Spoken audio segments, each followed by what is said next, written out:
CIMI 2023, le rendez-vous de référence des acteurs de l'immobilier, en partenariat avec Axéo sur Radio Imo et Radio Territoria. Eh bien, rebonjour à toutes et à tous. Il est 16h passé. Vous êtes sur Radio Imo, sur Territoria. Merci d'être avec nous.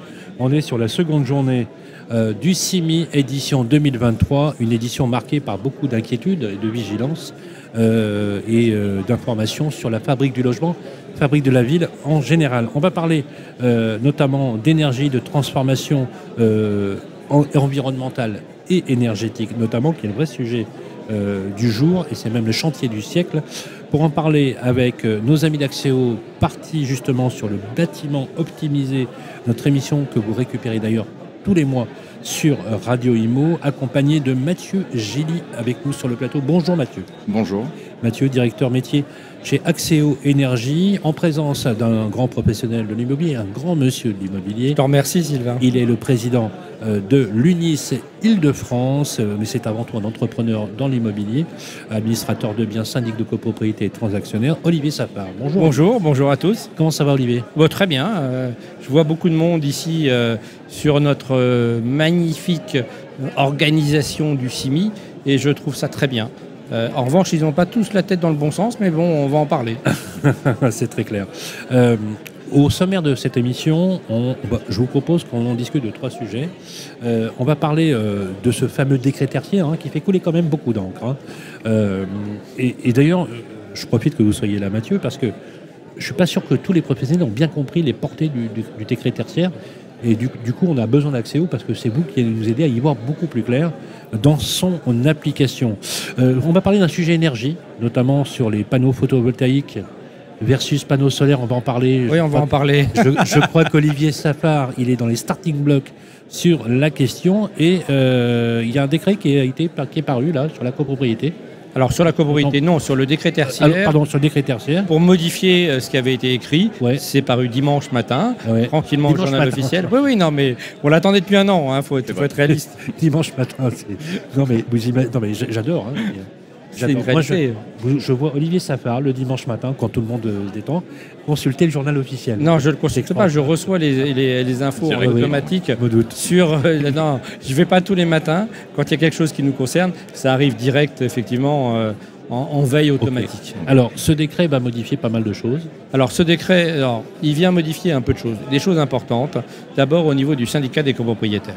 Dans la partie du décret tertiaire, il nous avait rajouté en EFA, entité fonctionnelle assujettie, les syndicats des copropriétaires. C'est quoi ça, identité fonctionnelle assujettie ? Alors ça, c'est Mathieu qui va te répondre plus précisément. Pour le public, voilà, les EFA. Oui, donc Mathieu. Alors effectivement, les entités fonctionnelles assujetties, donc ce sont les occupants des locaux tertiaires, donc concernés par le décret tertiaire, qui doivent finalement chaque année donc déclarer leur consommation énergétique sur la plateforme Opéra, et également qui doivent donc participer aux réductions de consommation énergétique qui sont imposées par cette réglementation. Donc à horizon 2030 par exemple, réaliser 40% d'économie d'énergie ou alors atteindre ce qu'on appelle une valeur absolue, donc qui dépend de la typologie d'activité. Là aussi, c'est un sujet qui fâche un petit peu, puisque malheureusement, on est en attente également d'un arrêté modificatif qui va venir préciser un certain nombre de choses. Et tout ça s'inscrit notamment dans la trajectoire bas carbone que s'est fixé le truc, voire même d'arriver à la neutralité carbone. Je doute qu'on y arrive, mais si déjà on arrive à moins 40%, ce sera déjà bien. Alors, ce sera déjà beau, oui. Ouais. Il ne faut pas oublier déjà que le décret tertiaire était déjà prévu pour septembre, non pas de cette année, mais de l'année précédente. Tout à fait. Et que quand on a indiqué que personne n'était prêt et que les explications n'avaient pas été données, ni comment on devait faire, ils avaient reporté du mois de septembre 2022 au mois de septembre 2023. Exactement. Déjà un premier point. Deuxième point, on avait dit attention, vous êtes trompé dans la définition des EFA. Le syndicat des copropriétaires, c'est pas une EFA, c'est un syndicat. Il y a des copropriétaires, oui, qui sont là, et parfois ils sont occupants, parfois ce sont leurs locataires qui sont concernés. Et là, on a dit attention, donc vous ne trompez pas. Donc, c'est intéressant ce que tu dis là. Un EFA, c'est donc par nature, c'est un syndicat de copropriétaires. Alors, ça l'était, mais du coup, ça l'est plus. Ça l'est plus. Non, mais c'était un peu une aberration. Voilà. C'était une aberration, et on a dit, mais vous êtes trompé, c'est pas ça. Non. Et derrière, il a fallu, au titre de l'UNIS, on est intervenu auprès du ministère, on a écrit plusieurs fois, soulevé le point aux différentes réunions de concertation sur les décrets et arrêtés pour ces parties-là. On s'est fait envoyer balader. Il a fallu qu'on fasse une saisine au Conseil d'État, Donc on a fait la procédure administrative. Non. Oui, directement pour pouvoir effectivement faire la modification. Suite à la saisine que l'on avait faite l'an dernier au mois de décembre. Et vous avez obtenu gain de cause. On a obtenu d'abord un premier rendez-vous début janvier avec le ministère en nous disant écoutez, on n'a rien compris. Enfin, ils n'ont pas dit ça. Ils ont dit mais vous avez dû vous tromper parce que ce que vous nous demandez, c'est pas ça. Donc il a fallu qu'on leur réexplique. On leur a dit expliquer les choses. On leur a dit qu'il y avait chez eux des spécialistes de la copropriété et qu'il fallait les consulter. C'est surréaliste. Et derrière, ils nous ont dit on va faire les modifs. Sauf qu'entre-temps, modif, rien. Et bien évidemment, il a fallu que le mois dernier, on redemande une date au Conseil d'État pour l'audience, pour que d'un seul coup, on ait la publication du modificatif dimanche. Parce que l'audience au Conseil d'État, c'était la semaine prochaine. Et du coup, ça va beaucoup mieux. Et du coup, c'est déjà un peu plus clair. Alors, est-ce que ça va accélérer les choses? Non. Est-ce que ça me remet les choses un peu au carré? Oui, c'est déjà un point positif, mais c'est se battre pendant plus d'1 an et demi, c'est saisir le Conseil d'État, c'est réexpliquer les choses à nos différents interlocuteurs dans les ministères. Le problème, c'est qu'ils ne se parlent pas entre eux. Et pourtant, ils sont au même étage. On est d'accord. L'application du décret tertiaire, c'est un chantier majeur. C'est un énorme chantier, effectivement aujourd'hui donc par rapport à la réglementation, donc énormément de personnes sont concernées par le décret tertiaire. Il y a une vraie bonne volonté de la part du gouvernement vis-à-vis quand même de ce décret, puisque l'objectif est quand même de réduire donc les consommations et les émissions de gaz à effet de serre. Malheureusement, la complexité quand même sur laquelle ils ont choisi d'aller rend les choses quand même très difficiles à réaliser et en fait ça les freine même plutôt. Nous aujourd'hui on a beaucoup d'assujettis qui nous font confiance dans le cadre de ce décret tertiaire, qui malheureusement sont bloqués puisque en fait ils aimeraient avancer sur le sujet, mais l'absence d'arrêté modificatif, donc là il y en a eu un et c'est très bien, ça va permettre de faire avancer certaines choses, mais on attend d'autres arrêtés modificatifs qui vont permettre de réellement concrétiser finalement la finalité de ce décret tertiaire. Et c'est ça qui rend les choses très difficiles, c'est que mine de rien les échéances elles avancent. Parfois on est devant des acteurs qui ont quand même des projets de travaux d'amélioration énergétique qui sont relativement conséquents et finalement ça va leur prendre plusieurs années pour mettre en œuvre la réalisation de ces travaux et il est probable que finalement ils ne puissent pas tenir les échéances du fait que les décrets n'aient pas été sortis suffisamment rapidement. Donc c'est un gros chantier, c'est quelque chose de positif, mais malheureusement aujourd'hui ça patine un petit peu. Vous avez le même sentiment, Olivier Tapin ? Alors, ça patine pas chez tous. Pourquoi ? Parce qu'on se rend compte qu'il y a des solutions pour certains, on va dire, propriétaires qui ont beaucoup de biens et qui vont pouvoir effectivement faire des travaux sur un bien sans le faire sur les autres parce que c'est mutualisé. Et donc, j'ai certains propriétaires chez moi qui n'en ont qu'un, qui sont jaloux, pour ne pas dire autre chose, en disant mais pourquoi lui, il ne traite que son immeuble un tel et pas les 3 autres immeubles soit assureurs, institutionnels et autres, en disant ils vont faire ça d'abord, ensuite ils feront les autres dans 10 ans ou dans 20 ans. Eux, ils sont obligés de faire tout rapidement, pour 2030 pour une partie, et il me dit mais on n'a pas les moyens, on n'a pas les capacités, et surtout ils n'ont pas les financements.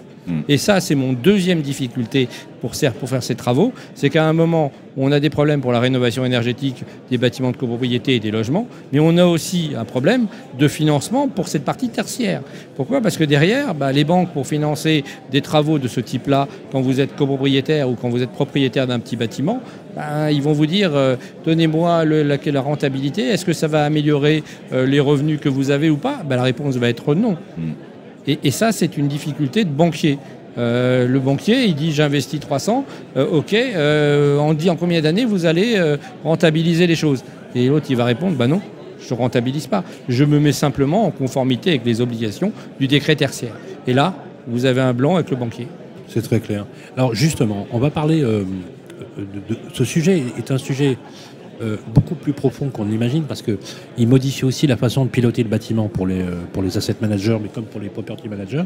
Parce que tout ça entraîne des modifications de méthode.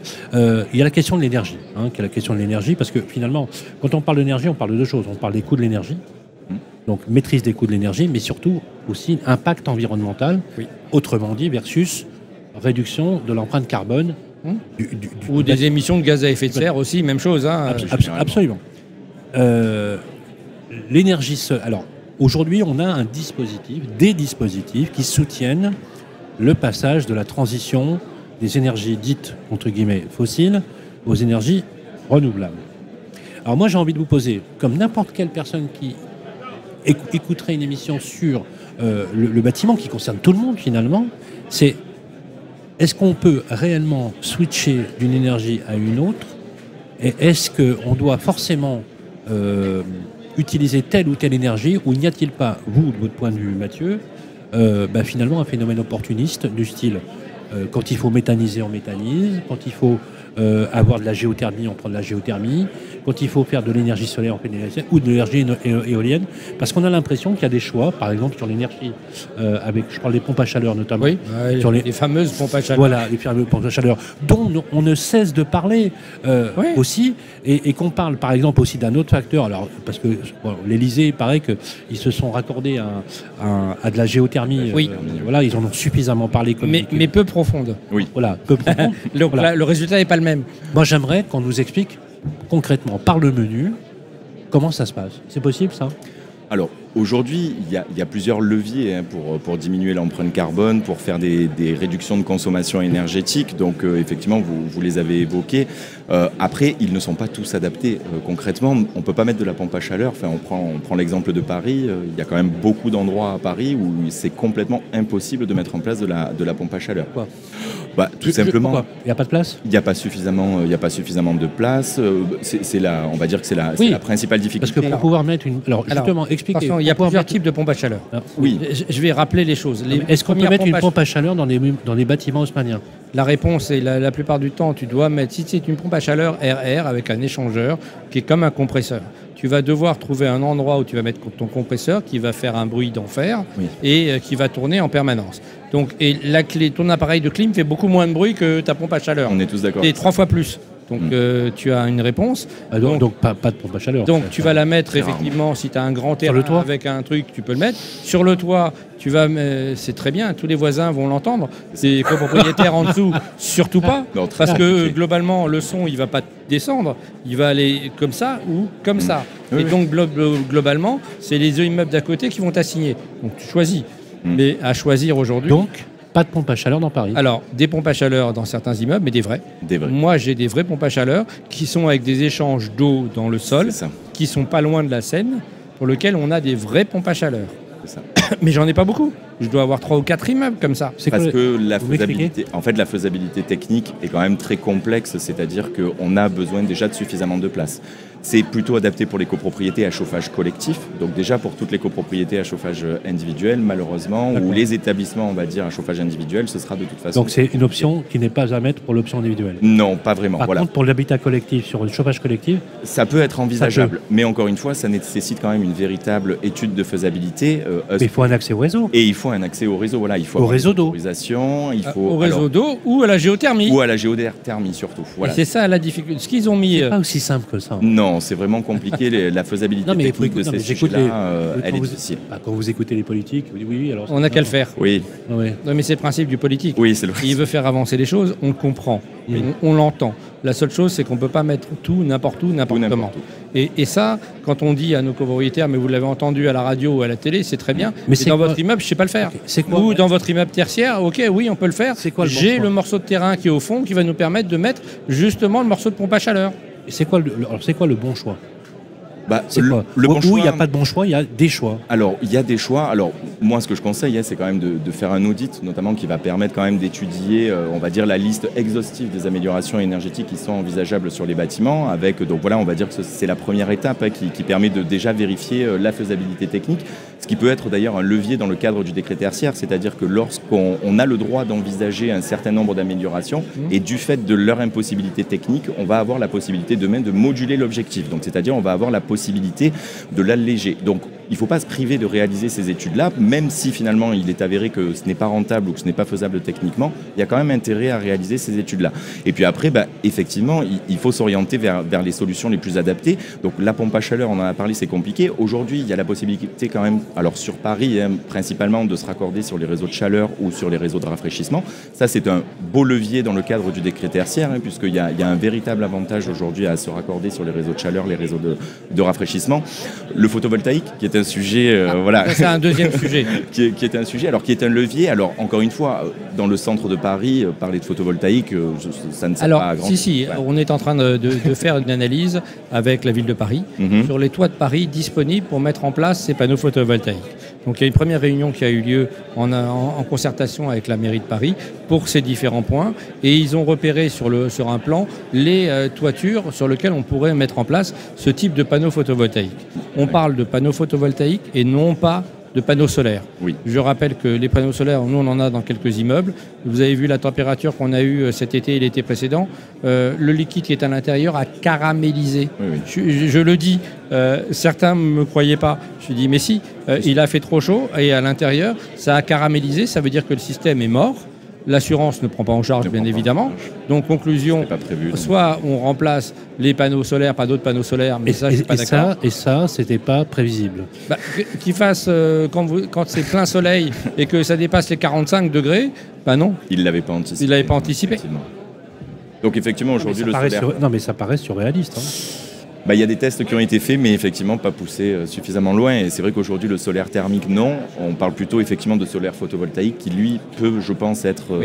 C'est quoi le solaire photovoltaïque précisément? Alors aujourd'hui, le solaire photovoltaïque, donc c'est la mise en place de panneaux solaires qui vont permettre en fait de produire de l'électricité. Il capte de la lumière? Oui, effectivement. Donc c'est les photons qui sont récupérés par des cellules. Mais s'il y a une intensité trop chaude, ça risque pas de désagréger? Alors pas pour la partie des panneaux solaires photovoltaïques, c'est l'avantage. C'est précisément étudié pour ça. Oui. Alors c'est étudié pour ça. Ça a été mis dans pas mal de pays. On les met en plein désert. Aux Émirats Arabes Unis, il y en a beaucoup. Voilà. Au Maroc, il y en a beaucoup. Il fait un peu chaud là-bas. Et là-bas, ça pose aucun problème. Il n'y a pas de problème. Voilà. Et ça tient à la température justement. Alors ça tient. Les plus de 50 degrés, donc il n'y a aucun problème.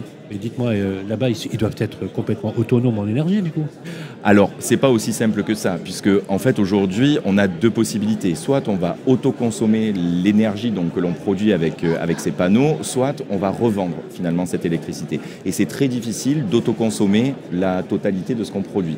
Donc non, on ne peut pas rendre quand même 100% autonome les bâtiments uniquement à l'aide du photovoltaïque. Enfin, pour moi, c'est totalement utopique à ce jour en tout cas. Demain, peut-être avec d'autres technologies ou couplé avec d'autres technologies. On est en train de réfléchir sur certains immeubles tertiaires où j'ai des flottes de véhicules électriques à recharger pour justement mettre en place des systèmes de batterie pour stocker l'énergie solaire pour qu'on puisse recharger en même temps sur 1, 2 ou 3 jours, pas plus, les véhicules qui se trouvent effectivement dans le parking en dessous. Ah oui. Donc voilà, mais... je ne vais pas utiliser la totalité, je vais éclairer effectivement les parties communes. Voilà, mais c'est déjà pas mal. Mais c'est pas idiot, parce qu'aujourd'hui on a ces demandes. Alors la martingale, pour être très prosaïque pour ceux qui nous écoutent, c'est quoi? C'est un mix énergétique? C'est un mix énergétique. Oui, ce sera un mix énergétique. C'est quoi le bon mix énergétique pour vous, Olivier Sapeur? Chauffage au gaz à condensation avec du gaz vert, parce que la méthanisation, elle marche. Alors, je vous rappelle que dans les Hauts-de-France... Traduisez gaz vert à condensation. Expliquez. La chaudière à gaz à condensation, c'est des chaudières à gaz avec une condensation qui permet de récupérer la chaleur qui a été refaite pour la réinjecter dedans, pour justement utiliser de façon plus rentable l'énergie que l'on a mise. C'est quoi le gaz vert? Le gaz vert, c'est une partie de gaz qui a été fabriquée par de la méthanisation ou d'autres façons, on va dire artisanales. La méthanisation, ce sont des gaz produits par les déchets organiques. Par les déchets organiques et la décomposition de la plupart du temps. Déchets organiques? Oui, déchets organiques, oui, généralement, oui, alors, c'est ça. Souvent, ce sont, dans les Hauts-de-France, puisque j'y étais la semaine dernière, c'est des betteraves et des pommes de terre. Oui. D'accord. Je dis les choses parce qu'ils en ont mis en place. C'est pas les animaux? Non. C'est pas le méthane dégagé par les animaux? Non, c'est pas vos vaches dans les... Donc, vache qui pète ne produit pas d'énergie. On entend beaucoup de choses, mais non. J'aime bien, la question est intéressante. Je l'ai déjà eue. Mais c'est pas moi qui l'ai dit, ce sont les auditeurs qui nous ont dit, mais finalement, on avait vu ça. Il y en a même un qui nous avait sorti, alors je sais pas si vous avez l'âge d'avoir connu ça, c'était le volet numéro 3, je crois, de Mad Max, où il y a un type qui produit de l'énergie avec des cochons. Oui. Et c'est du méthane. Et on dit que et d'ailleurs le méthane produit finalement du CO2, puisque oui, tout à fait. C'est un vrai sujet. Il y en a même qui disent qu'il faut réduire l'élevage, etc. Donc non, c'est pas ça. Il y a deux compositions de déchets organiques. La loi qui va nous obliger à avoir un compost au bas de l'immeuble. Ça peut? Pourquoi qui va vous avez vu ça? Qui nous oblige. Vous l'avez vu, sorti la loi. Oui, elle est sortie la loi. Oui. C'est quand qu'on doit avoir un compost qui pue? 1er janvier. 1er janvier, oui, c'est ça. 1er janvier. Voilà. Alors, je rappelle que les bacs à compost ont été modifiés. Avenue Mozart, dans l'immeuble que vous gérez, il va y avoir un compost ou... Non, je l'ai déjà dans certains immeubles du côté de la gare Montparnasse, où effectivement les bacs à compost ne sont pas les mêmes. Vous savez qu'aujourd'hui, les nouveaux bacs à compost, ils ont une double ouverture. C'est-à-dire une première ouverture, vous avez une partie plate sur laquelle vous allez mettre votre compost, vous refermez, ça redescend en bas et ça se referme ensuite, pour que justement il y ait moins d'odeur dans ce type de bac à compost. Donc, premier point. Deuxième point, ensuite, il faut qu'il y ait un relève des déchets compostés, donc par des spécialistes qui récupèrent le compost. Et donc, il faut passer un accord avec soit la ville, soit avec certaines associations qui vont venir faire la relève de vos composts pour les utiliser différemment. Donc, bien évidemment, vous avez compris que nos charmants vendeurs de café qui nous disent que leurs capsules sont compostables, j'en suis très heureux, mais c'est juste de la pub pour ça. En revanche, effectivement, que l'on doit mettre dans certains immeubles un bac à compost parce qu'on a beaucoup de monde et que ça peut effectivement donner un intérêt, pourquoi pas. Mais ce n'est pas dans tous les immeubles qu'on va pouvoir le faire. Moi qui ai une maison individuelle, oui. Est-ce que je suis obligé d'avoir un compost? La réponse est pour l'instant non. D'accord. C'est uniquement pour l'habitat collectif? Oui. D'accord. Même chose pour le social. C'est pas pour dire, hein, mais ça va être une sacrée galère à monter. Oui, je pense aussi. Non, mais on va vivre de grands moments encore. C'est pas pour dire, sans ceux qui font des blagues.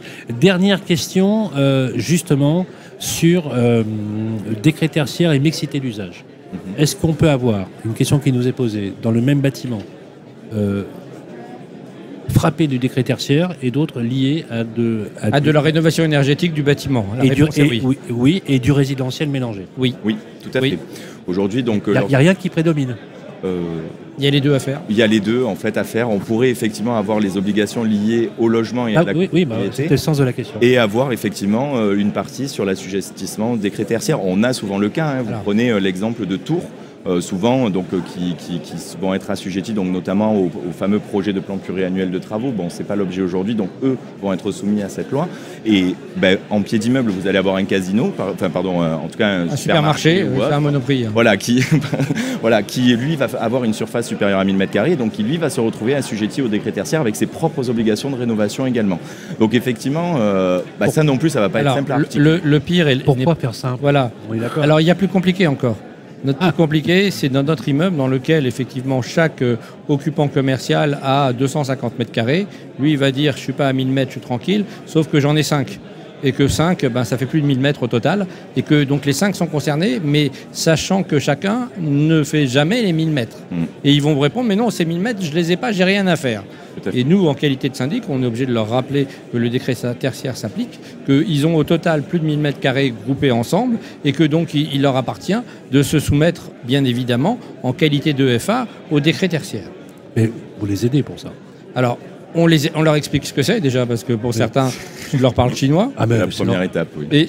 Et deuxième étape, je leur demande effectivement de se grouper ensemble pour prendre le même bureau d'études qui va les mêmes prestataires. Parce que s'ils ont chacun un prestataire différent, ils n'arriveront jamais au même résultat. Le but du jeu, c'est qu'ils prennent le même prestataire et qu'ils discutent un tarif où ils sont 5 ou 6 pour payer effectivement un peu moins cher parce qu'ils sont plus nombreux. Tout à fait. Vous voulez que je vous dise, j'ai déjà compris 2-3 trucs, c'est déjà pas mal. Parce que je peux vous dire que, heureusement que vous êtes là les professionnels, parce que sans vous, ça serait quand même la brasse coulée. Merci Mathieu Gilly, je rappelle que vous êtes directeur métier chez Axéo Énergie. Et merci enfin au très pédagogue Olivier Sapard, président de l'UNIS Île-de-France. Voilà, c'était le numéro de décembre pour le bâtiment optimisé en direct du CIMI. J'espère qu'on vous a appris et qu'on a au moins décrypté l'actualité. Je peux vous dire que la rénovation énergétique, en soi, c'est un vrai sujet et on ne va pas en cesser d'en parler, surtout que le délai commence à se raccourcir. Merci à tous. Merci en tout cas. Il est 6h25, on suit toujours nos programmes ici au CIMI. CIMI 2023, le rendez-vous de référence des acteurs de l'immobilier, en partenariat avec Axéo sur Radio Imo et Radio Territoria.